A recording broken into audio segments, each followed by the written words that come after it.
Okay. Hi, everybody. I'm Bonnie Weddle. I'm a member of the SERI Education and Programming Subcommittee, and I'd like to welcome you to today's webinar, Digital Preservation Capability Self-Assessment Launch. If you could advance the slides, please.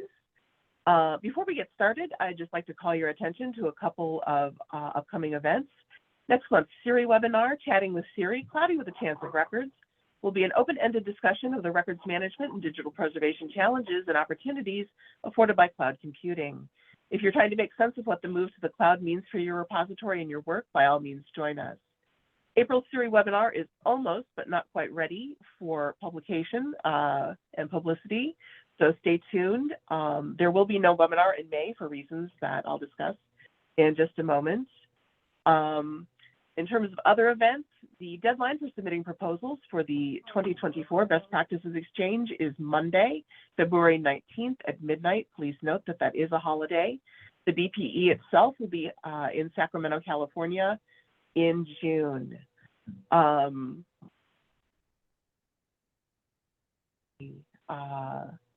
the other thing I wanted to call your attention to is last year in May, we had a very successful SERI Unconference, a series of facilitated discussions of various aspects of electronic records management and digital preservation. There will be another Unconference in May, dates to be determined, and that is why there's no SERI webinar in the month of May.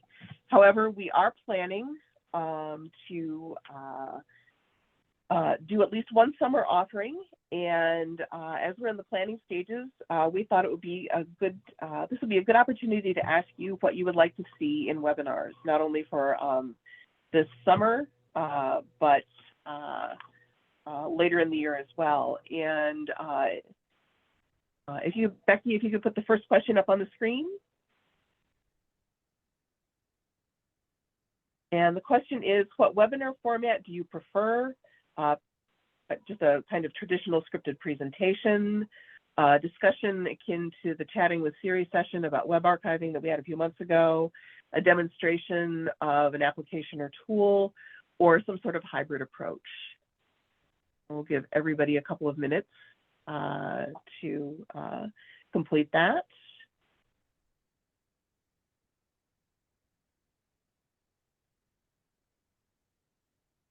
Are we ready to move on?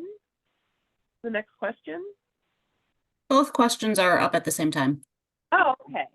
All right. I'm having some technical issues and I'm flying blind this afternoon.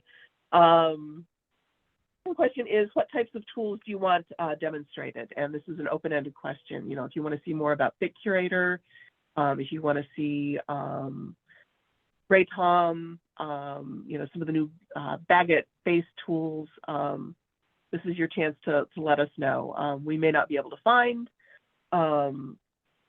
anyone who can give us a demo on a specific tool, but believe me, we will look.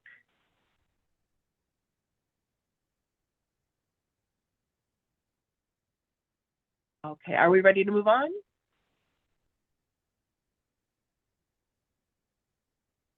Yep, go ahead. Okay, I just wanted to draw your attention very quickly to some SERI resources online. SERI webinars are recorded. You may have heard at the beginning of this webinar, this one is being recorded as well. All of those webinars are available on CoSA's YouTube site, in CoSA's YouTube channel, with links on the CoSA website as well. In addition, SERI has produced a growing number of videos relating to electronic records management and digital preservation, and you'll find them over on YouTube as well. And if we could have the next slide. I believe the next slide is just an overview of what today's webinar is going to focus on. Unfortunately, not having video capability at the moment, I can't actually see it. But you can all read. And with that, I'd like to move on to the next slide, and I will introduce our presenters. Veronica Martzahl is a former digital records archivist at the Massachusetts Archives, where she worked closely on digital preservation and records management. She's also worked as a contractor for CoSA since 2018. focusing on the biannual Archives and Records Management Survey and the SERI Digital Preservation Self-Assessment Reports. Currently, she is the Records and Information Governance Lead at the MITRE Corporation and volunteers with La Mesa History Center in La Mesa, California. Nick Connizzo is the project manager for CoSA's StatCur project, was a consultant for CoSA on the Prepare and Move It projects, and has been part of SERI since 2015. In addition to his work with CoSA, he's currently the digital archivist at Norwich University in Central Vermont. And with that, I'm going to turn it over to Veronica and Nick. Thank you so much, Bonnie. Really appreciate that. Welcome, everybody. I'm very excited to be here today talking to you. Just to kind of circle back a little bit to our overview, we're going to go ahead, just recap a little bit about what BACR is, what the program is, and then present the digital preservation capability maturity model. Many of you may be familiar with that from previous self-assessments. Then talk a little bit about how that model has been used by CoSA as a digital preservation capacity self-assessment. Then we're going to have a chance to do, Nick's going to walk you through a live demo of the current survey. Feel free to work along with us and possibly take care of completing your self-assessment as we go. And then just a quick wrap up where we'll highlight what you can expect after the survey is completed, as well as some time for any questions and feedback that you might have. As many of you are probably familiar, the BACR grant is a IMLS National Leadership Grant that was received by CoSA for 3 years to develop new and expanded technical assistance, educational programs, and trainings for state and territorial government archives. One of the key components of that is self-assessment tools and best practices for digital preservation programs. And that's the component that we'll be focusing on today. Next slide, Nick.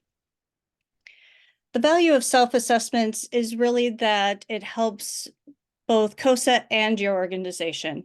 It helps CoSA to document how effective our SERI education and training programs are, so that hopefully we can highlight those gains, continue to obtain funding to help support you in the important work that you do.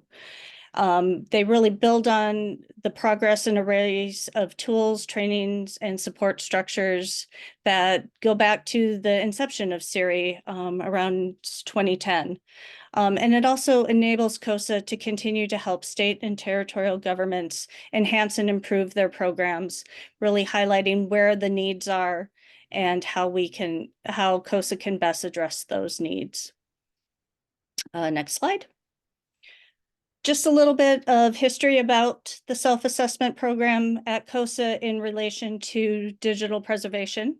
Originally in 2010, CoSA received a different LSTA grant in conjunction with Indiana State Library and the state archives to collect data in surveys and telephone interviews with the state and territorial archives.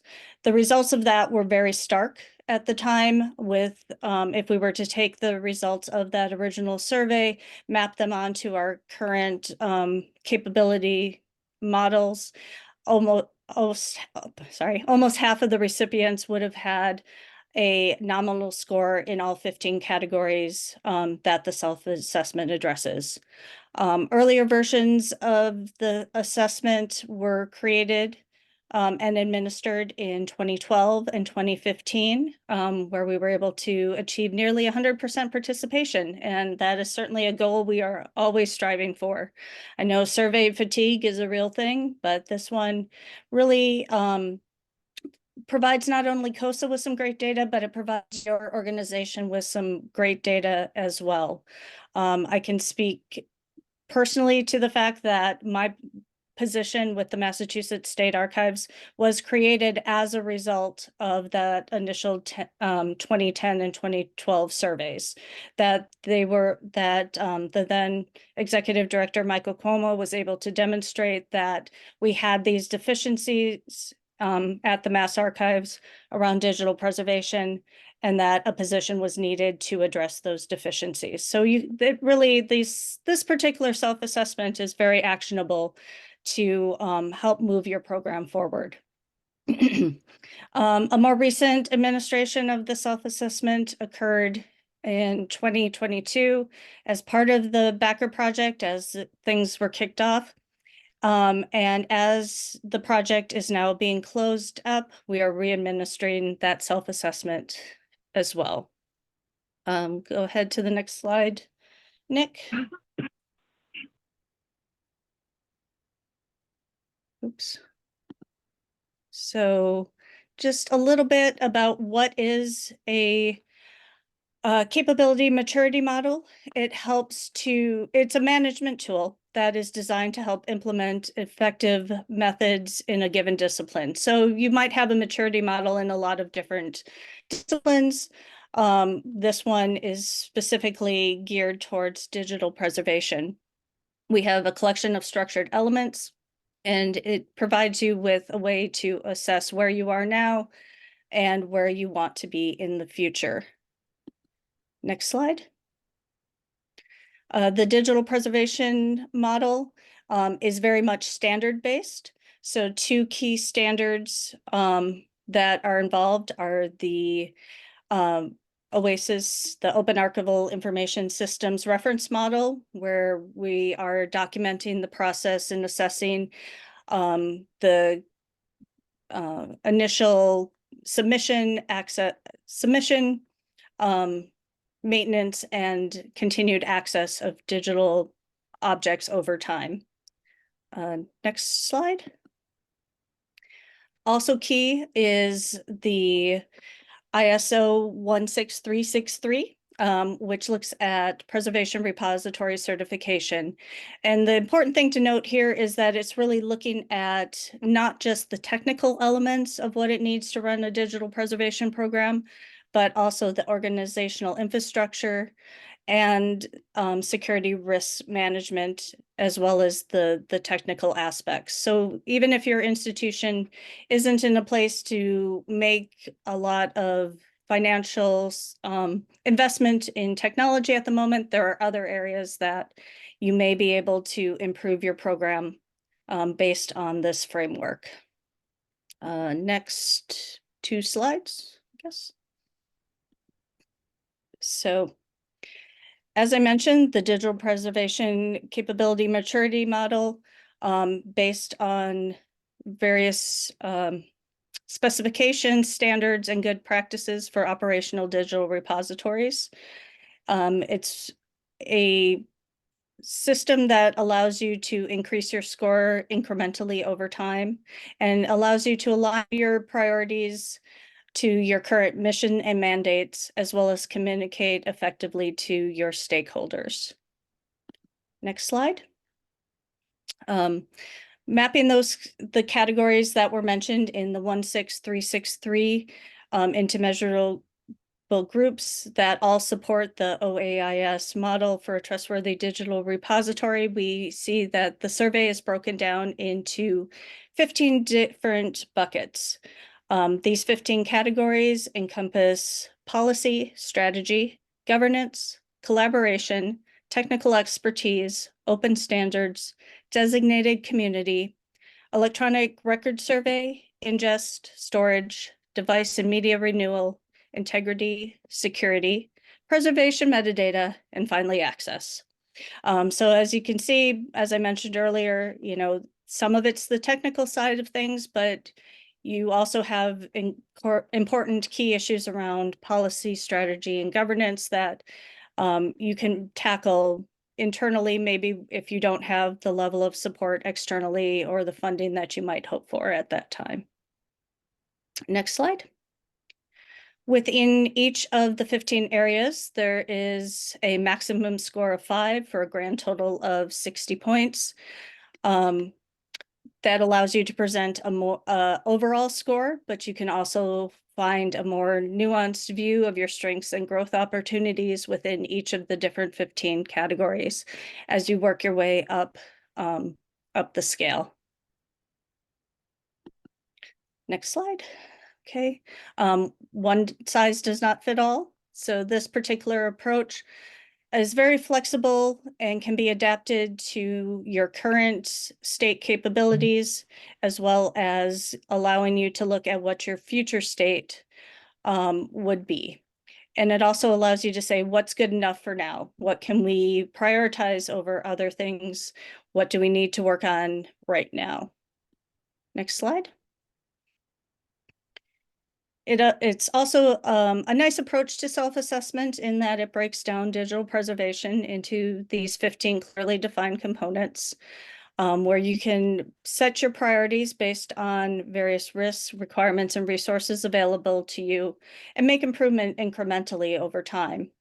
You can have a number in place where you can document and show your progress and accomplishments, and as well as establish your business case for additional resources, and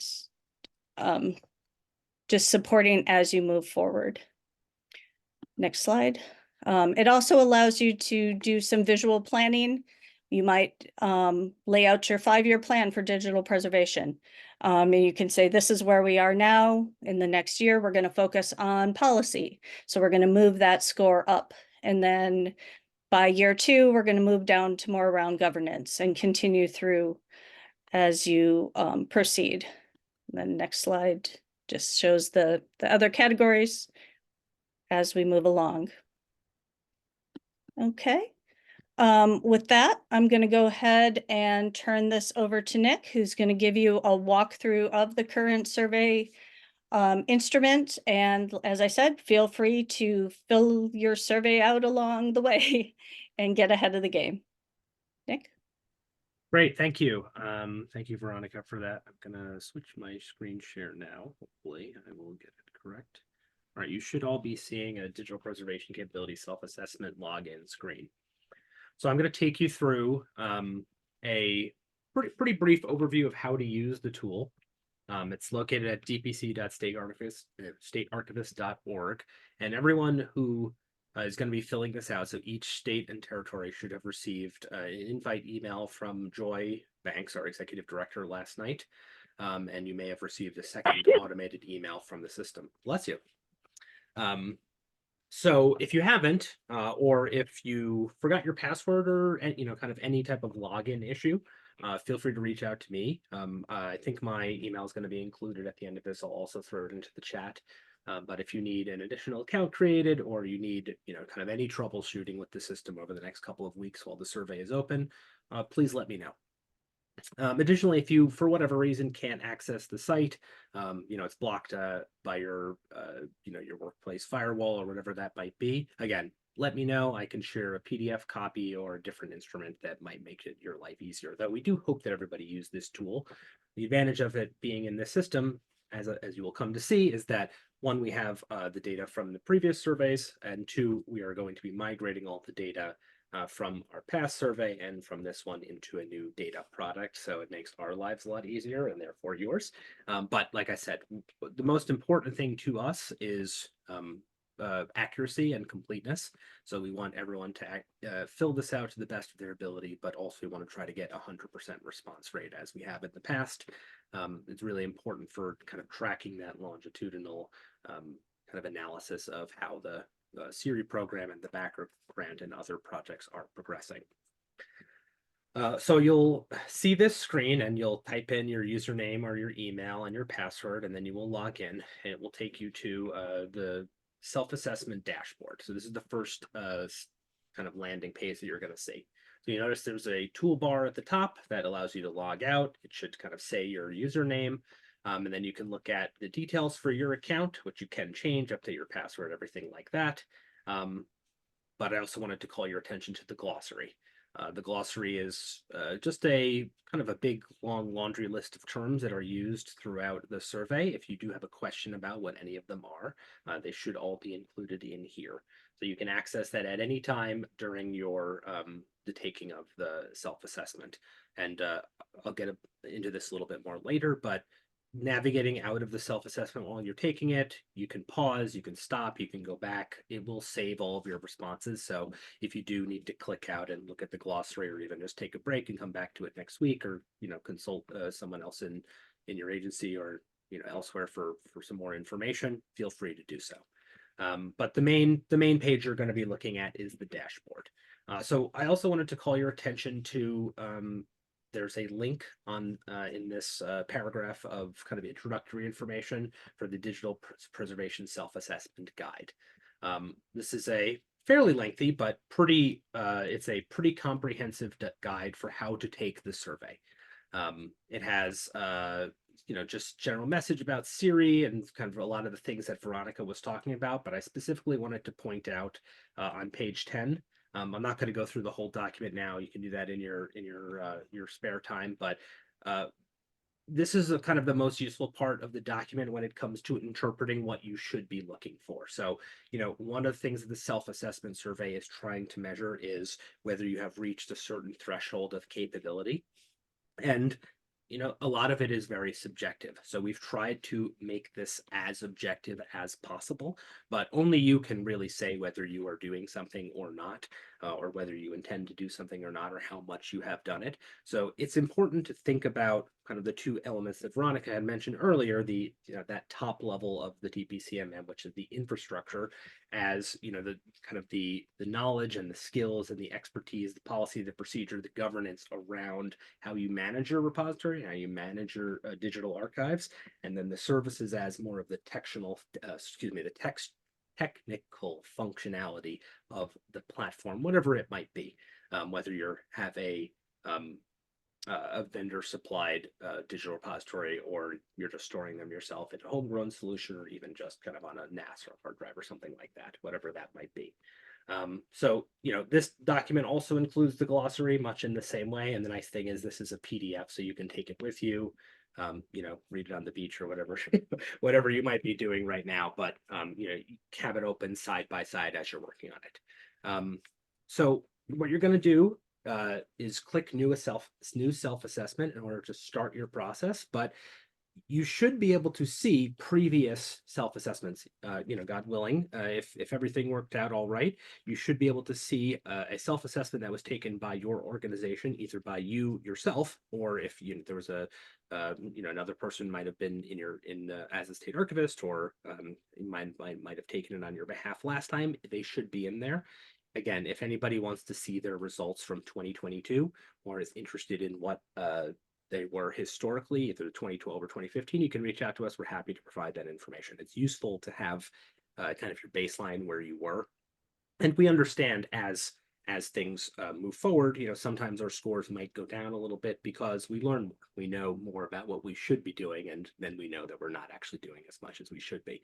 So, the survey has really not changed all that much in the last, certainly the last 2 years, and a little bit more in the past, but it is pretty similar to what you've taken in the past, or what we've used in the past. So it won't be a huge change. And that allows us, as Veronica was saying, it allows us to kind of measure progress over time. So when you click a new self-assessment, it will ask you for some background information. So your name, your title, your agency. I'm from New Jersey originally, so I put in New Jersey here, and then I was a digital archivist from the state of Vermont at what time. You can put in what your agency reports to, and then you might want to put in the names and titles of your contributors. We recognize that, for many of us, we might not have all the answers at hand, and we might want to ask our digital archivists, our records managers, and anyone else who might be kind of, in this, kind of have some of these functions as part of their job. And then we also ask specifically about ISO 14721, that's the OIS standard, and 16363, which is the audit and trustworthy repository standards Veronica had alluded to before. We ask if you just have a repository that conforms to these functions. More likely than not, if you have a vendor supplied one, they would be able to tell you if they do. Most of the common ones on the market, including our series sponsor Preservica, have ones that meet these criteria. But there are others, and there are many that could be configured in such a way to meet these criteria, some of which are listed here on our next list. This is a checklist of all the different types of tools that you could be using, either as your digital repository service or as a complement to your digital repository service. This is a select all that apply, and I kind of like it because, you know, the first time I saw this, there were some that I had never heard of, and it kind of like gets you interested in figuring out what else might be out there. But, you know, take note of the other as well. Be sure to click the other if you have other services that you want to share with us, especially if it's one that's not here and there's one that is available to others. One of the best things we can get out of the DPCMM survey is just sharing information, right? It's that collaboration within the state archives community. So the more we learn what each other are doing, the better, the higher the tide can rise for all of us. So I'll just pick a couple of these that I have a little bit of experience with in the past, and then I'll just move on to next. So you get a little intro text, and you'll just click here to begin the survey. And as you're going through it, you're going to get one question at a time. And with the exception of one of the questions, which is, I believe it's question 11, but we'll see it when we get there. All of the questions are check boxes. So it's check all that apply. And I don't want you to think that, you know, if you check, you know, the top one is usually one that says, oh, we don't really have any capacity or capability in this area. But there is some survey logic kind of going on under the, you know, kind of behind the scenes here under the surface. So really do try to read all the different answers and try to, you know, take them in, use the glossary if you need to, you know, try to figure out exactly how to best respond to see if you meet these standards, because at the end of your survey, it will all get calculated into a final capability score. In addition, you know, just in case you don't have the guide open, or if you don't necessarily want to keep going back and forth, there is a little bit of information about which of the components, those are the 15 elements that make up the digital preservation capability maturity model. There's a little text that just kind of describes what they are. I'm not going to go through them all right now, although will walk through a whole survey, but I did want to call out that you can kind of mouse over each of these kind of terms of art or these keywords, and there will be some kind of, it's that glossary text that you're looking for. It will be existing both in the reminder text, and were I to pick a couple, you will notice that it also exists in some of the answer text as well. So if you do have questions that aren't necessarily we've tried to cover a lot of our bases. You know, when we talk about long-term, what do we really mean? We talk about preservation ready, what do we really mean? Native file formats, etc. And as you could see with the glossary, you know, there's a lot of terms in here. So we do use a lot of specific language that is kind of comes directly from those two ISO standards. So we are trying to stay pretty close to them, but we've tried to simplify the language a little bit to make it a little bit less hard to read, a little bit easier to go through. So when we talk about digital preservation strategy or governance or collaborative engagement, we want you to, you know, we want to try to, as I said, make this objective so that we're all working from the same definition, so that when, you know, one state says that we encourage producers to retain records of long-term value and preservation ready file formats, we all mean kind of the same thing, and that there's not really two wildly different definitions there. For things that are not, you know, that are not specifically defined, i.e. this next one down, the archives proactively and systematically monitors changes in technologies that may impact permanent digital records collections on the digital repository. Proactive and systematically monitored is not described there, and not everything is going to have a definition, but, you know, we think in most of these cases that the definition is pretty self-explanatory. But again, as I've said multiple times to multiple questions, if you do have questions, either feel free to throw them in the chat now, or send us an email, send me an email or Veronica. We're happy to talk to you about it, and even, you know, if you need somebody to walk through this with you, we can do some of that as well. Probably not for all 56 of us, but, you know, if should you need that. So as you're going through the different components, so there's 15 of them, there will be 15 different questions, you'll be selecting the ones that apply to you. And in many cases, you know, if you're picking the ones on the bottom, it's likely you're going to be picking some of the ones higher up.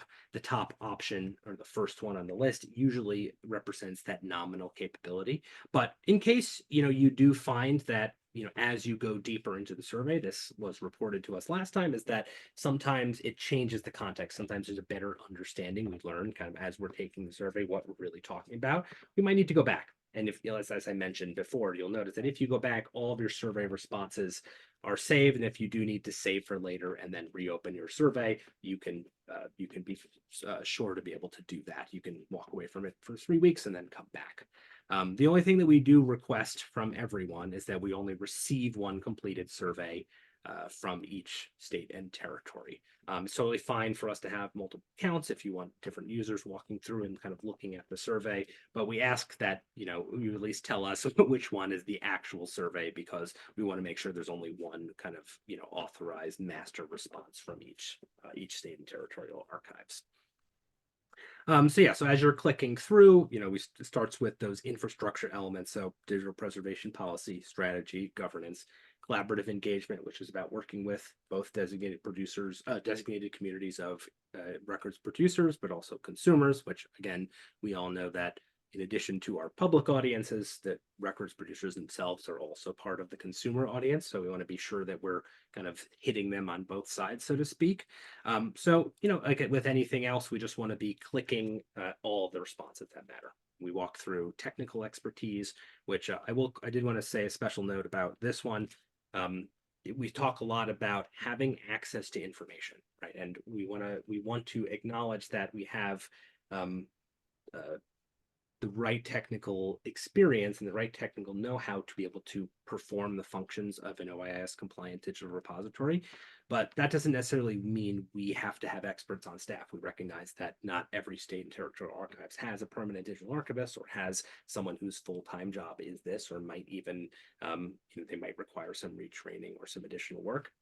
The SERI resources, the backer resources, DPCMM itself, we like to look at a lot of the work that we do as helping provide that technical expertise to you. So if you are feeling lacking in any one of these areas, again, I'll drop that note I've said 5 times now to just contact us, but you can also look at our website, both for backer and for our previous projects, to kind of find some of the resources that we've already kind of put out on these topics. So I'm going to walk through each of these topics. And I'm just going to click a few of them. I'll say some of them I have basically no capability. That's for open standard technology neutral formats. For designated community, we'll pick a couple of those. Make my screen a little bit bigger so we can see everything.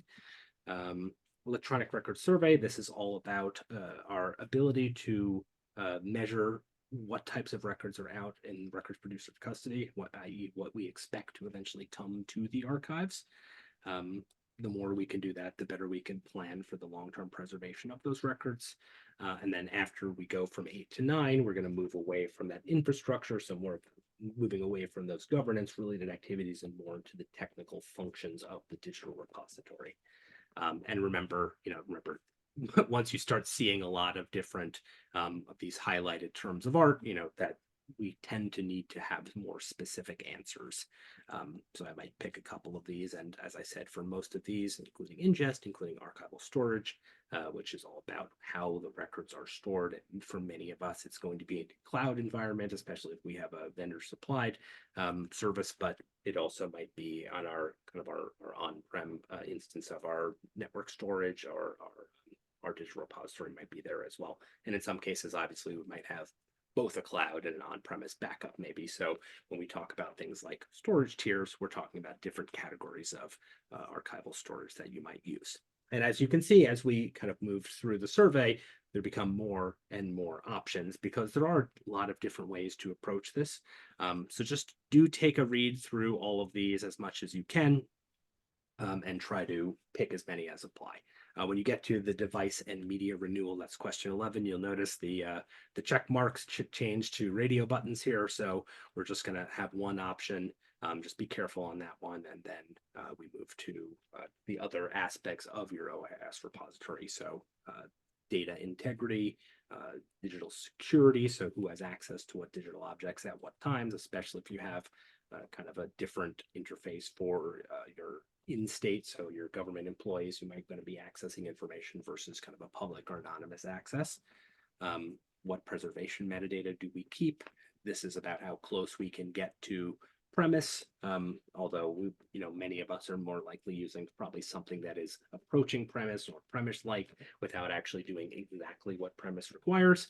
And then lastly, we never want to forget access and actually being able to provide access to the records that we have, preferably in an unmediated way, but in a lot of cases it needs to be mediated by the archives and the archivists themselves. So once you've gotten through all 15 questions, you'll have the opportunity to click Finish Survey.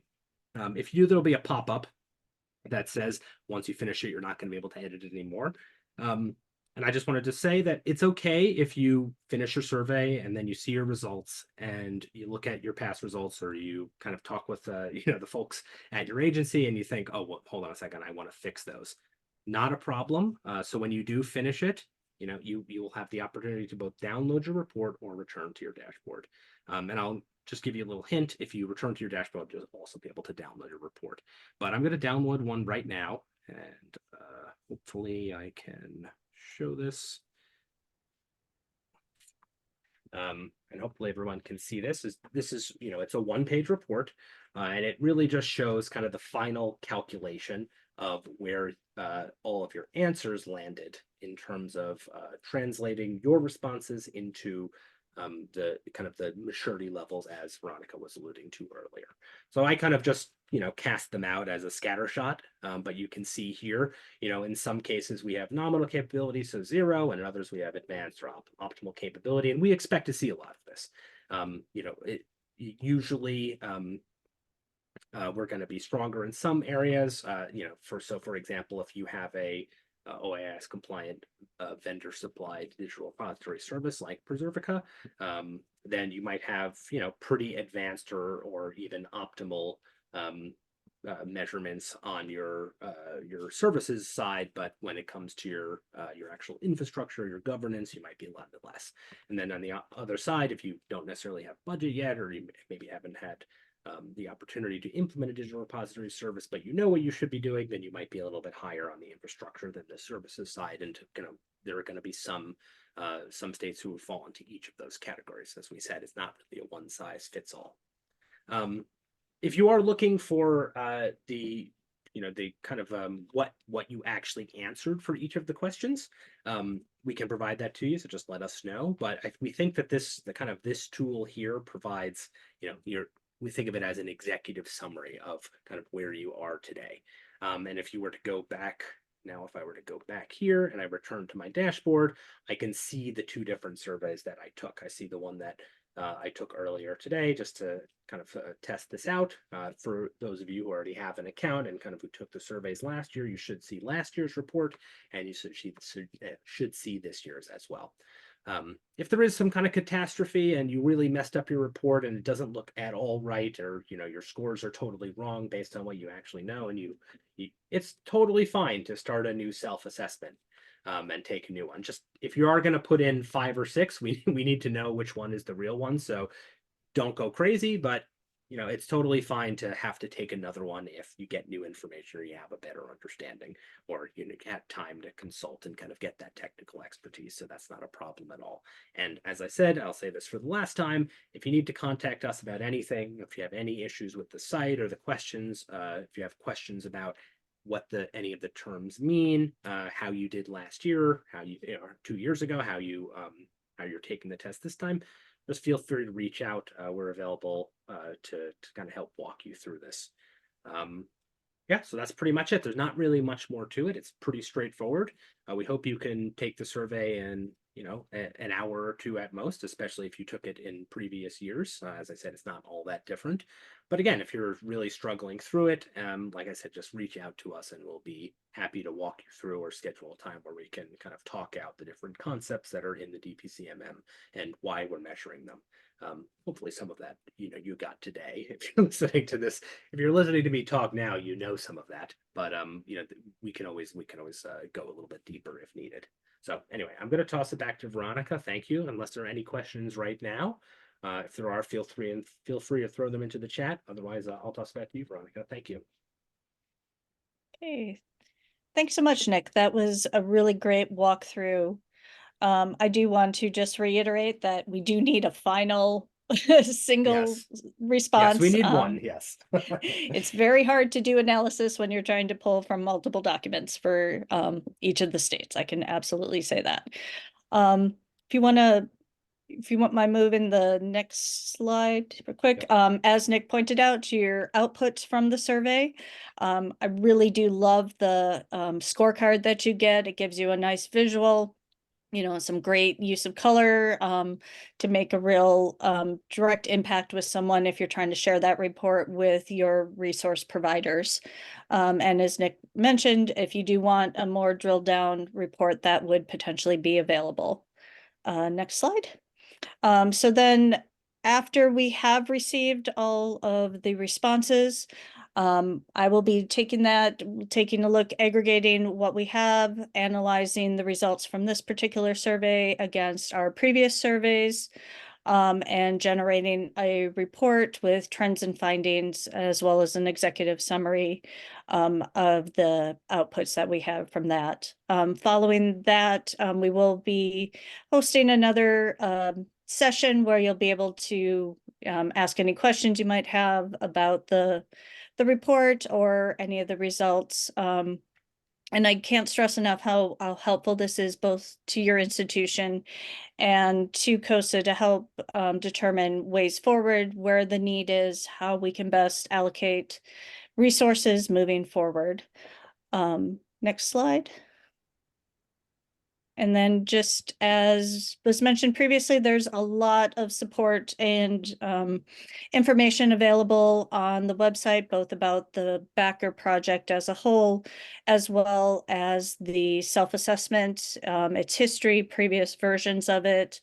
There was a blog series previously for the 2022 version as well, that gets a little bit more in depth into some of the reasoning or thoughts behind each of the various categories and sections. So if you really want to do a deep dive into self-assessment theory, that's available for you on the website as well. And I think that just leaves us with, if anyone has any questions they'd like to ask.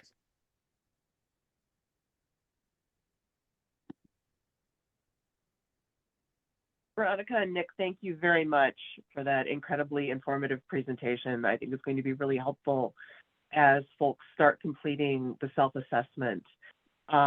If anyone has any questions, please feel free to enter them into the chat and we can read them aloud for the sake of the recording and answer them. If you're feeling bold, you can raise your hand and then unmute yourself. As I said, I can't actually see the screen, so I'll defer to my fellow panelists to recognize folks and their questions.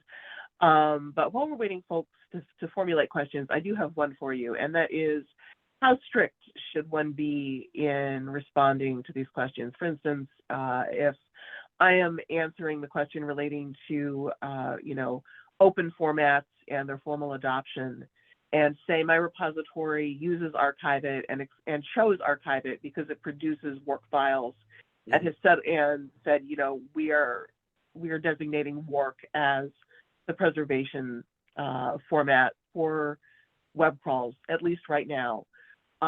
Is that enough to say that we've adopted it as an open standard, open format, or do we need a formal document that says, work is our standard for web crawls?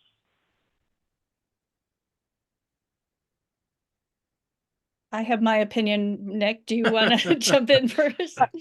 So yeah, I have my opinion too. Not everything that we do is going to make its way into a formal policy. We know that. So when we are talking about, for example, component one, which is digital preservation policy, yeah, we want to actually see that there is a policy and all the questions are specific about that. When it comes to some of the more of those type of questions, whether, what constitutes official adoption, right? I would say that it's up to you to say, because at the end of the day, Veronica and I, we don't know. We don't know whether you are truly doing it or not. And any type of policy, it goes more than that, because we all know that work for the government. We all know that just because there is a policy doesn't mean that the policy is being implemented, the policy being executed perfectly, that there's any accountability or audit to that policy. So you are ultimately going to be the arbiter of whether you think you apply. But I would say look at how you answered in the past and just try to be consistent with yourself. I think that's maybe more important than anything else. And that might not be easy because everybody who took the survey last time might not be there anymore. You might have, your staff might have turned over, or you might have a different understanding about what that is. But we expect all the numbers to fluctuate. So I don't know. That was kind of a meandering answer. What is your opinion, Veronica? As with all things in archives, it depends. But I would very much lean towards if you have gone to the effort of utilizing a tool, even if you have not then gone and said work is our preservation format for web pages, you have made a concerted effort. And I would certainly, in that particular example, I would have no problem with that being included as a format. Would definitely second Nick's statement, though, of trying to be as consistent as possible. If you are the person who took it last time, great. Obviously, that's not always going to be a possible case. But also be strategic. Is it what's going to be most helpful to you? Little inside baseball there, but if a low score is going to help you get more resources, then keep that in mind. If you need to show progress, then we want to do that too. So I have a question, Nick. What is the due date? Oh, I'm glad you mentioned that. That is one item still on my agenda. So we are looking at having this open for 4 weeks. So March 15th is kind of the official close of the survey. You'll start hearing from us kind of that second or first week of March. If you haven't responded yet, we're going to start kind of individually reaching out.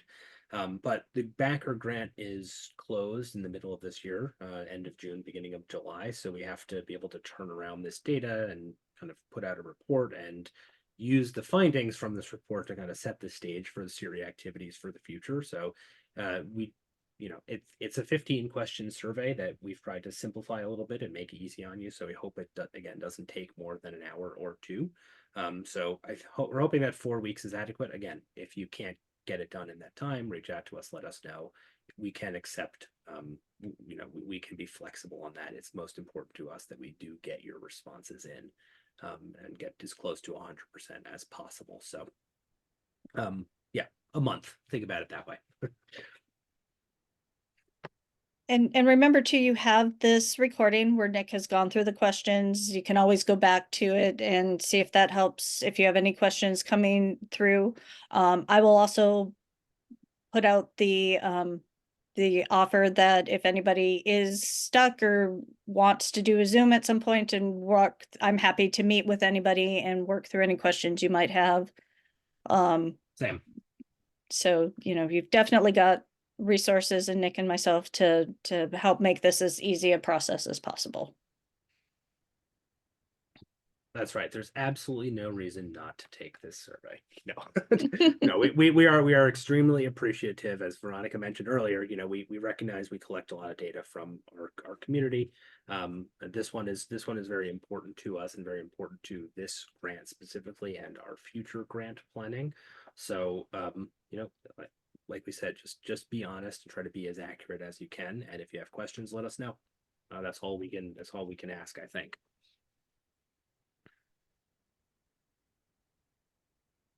Are there any other questions? Doesn't look like anything has come up in the chat.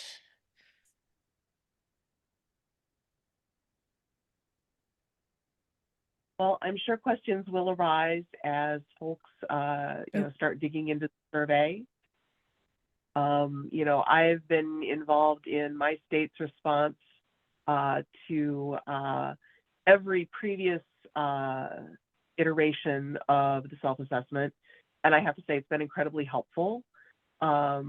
in, measuring areas where, we've progressed, seeing where, we're stuck a little bit. So, again, I also encourage you all to complete the survey. It really does, I think, shed light on where you're weak, where you're strong, and maybe give you some, a sense of direction as to where you can improve. We did actually have Okay. something come in from Alan. So just read this out for the recording. Another tip, not sure if mentioned, is that if it works for you, you might want to work with your colleagues. And he says, Nick, is there a way to get just the questions and responses? So there's no automated way to get the questions and responses anymore, but if you want it, we would be happy to share what your responses were. We will have access to that data in the back end. So we're happy to share that. And if you want just a list of the questions, I can share that with you as well as a PDF or Word document, Excel spreadsheet, whatever format you'd like. So you can see what we're working with. However you need to interact with the data and kind of send us your answers.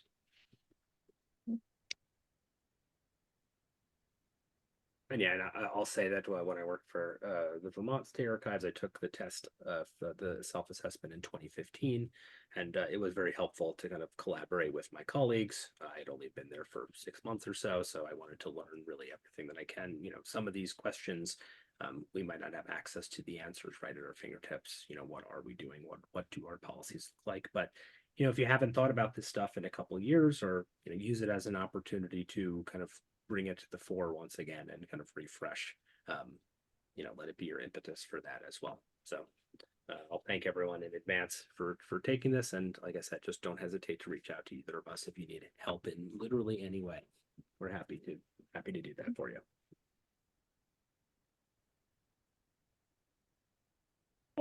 In the absence of any other questions or comments coming in, I think perhaps we should wrap this up and let folks have 7 minutes of their time, because we're all busy, I know. Thank you again, Veronica and Nick, and thanks to Becky for providing such capable technical support. I'd just like to encourage you to stay in touch with CoSA via the website, the CoSA Resource Center, and CoSA's X, Facebook, and YouTube social media accounts. Thank you so much, everybody, and have a great day. And thank you, Bonnie, for persevering in the face of computer crashes. And thank you, everyone.